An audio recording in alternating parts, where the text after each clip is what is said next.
Have you ever been in a situation like someone hits your car? Your car gets scratched pretty badly, but instead of dealing with it, you just go, "Traffic is bad, I should let people pass," or "It's not that serious." Then you get back in your car and drive away like nothing happened. But on the way home, you start feeling annoyed. Not because of the scratch, because of you. Why didn't I say anything? Why did I just let that slide? And it gets worse. You might even have to pay to fix the car. And it wasn't even your car. It was a car you borrowed from a friend. If you've ever felt that, you're not alone. But the truth is, you've been trained to avoid conflict. So how does a kid who used to demand toys and speak up for what they wanted grow into an adult who can't even speak up? Today, I'll help you understand where that avoidance comes from, why it keeps you stuck, and how to get out of it without becoming aggressive or toxic. First, conflict avoidance doesn't just show up randomly. It usually starts early, especially in the family, where you first learn how to deal with emotions. If you grew up with childhood emotional neglect, meaning people didn't really care about your feelings, you slowly learned that your emotions don't matter. No one asked, "How do you feel?" No one taught you how to say, "I don't like that." And when you showed anger, you might have been labeled too much or selfish. So over time, your brain built a self-protection rule. Don't show it, don't react, don't create conflict. And two core beliefs get stuck in you. Your feelings aren't worth speaking up for, and anger is wrong. When you take those beliefs into real life, you start staying quiet in situations where you should speak. You tolerate things you should push back on, and you call it keeping the peace. But really, you're giving yourself up. Conflict doesn't disappear. It just gets pushed down, builds up, and comes back later in a worse way, and stronger. From what I've learned, there are 4 main reasons you keep avoiding conflict. First, attachment issues, also called insecure attachment. If you're scared of being abandoned, you become super sensitive to losing connection. In your head, there's always this fear. If I say this, they won't like me anymore. So you stay quiet to keep the relationship. Second, trauma. If you grew up where conflict always came with yelling, pressure, or even getting hurt, your brain learned that conflict is dangerous. So just like you avoid touching fire, you avoid any situation that might turn into conflict. Third, low self-esteem. When you don't believe you have value, you put other people first. You tell yourself, "Maybe I misunderstood, just let it go, it's not worth saying." But you're not just avoiding conflict, you're avoiding standing up for yourself.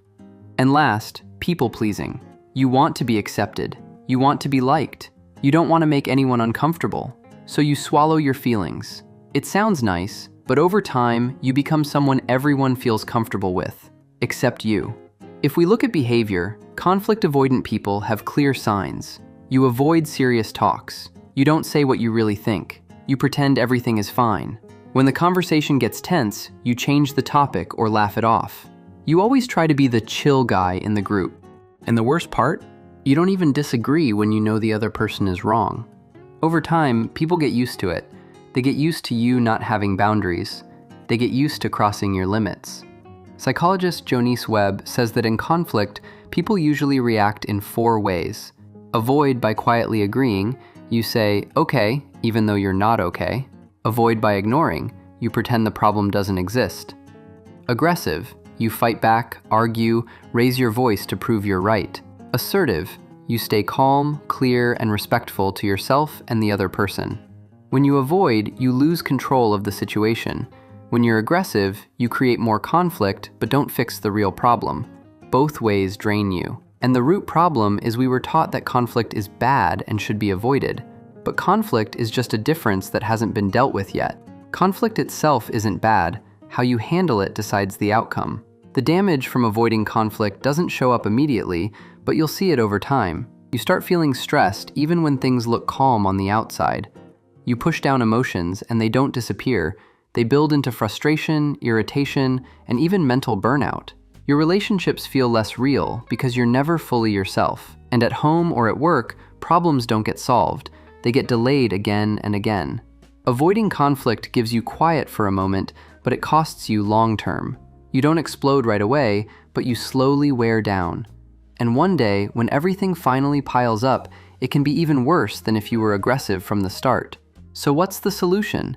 It's assertiveness, not being aggressive, but communicating clearly and with control. Assertiveness isn't about speaking louder, it's about speaking correctly, speaking enough, and staying aware. To do that, you need 4 steps. Step 1. Control your emotion. When you get triggered, the most important thing isn't reacting fast, it's pausing. Just 1 to 2 seconds is enough for your brain to switch from reflex mode to control mode. Step 2.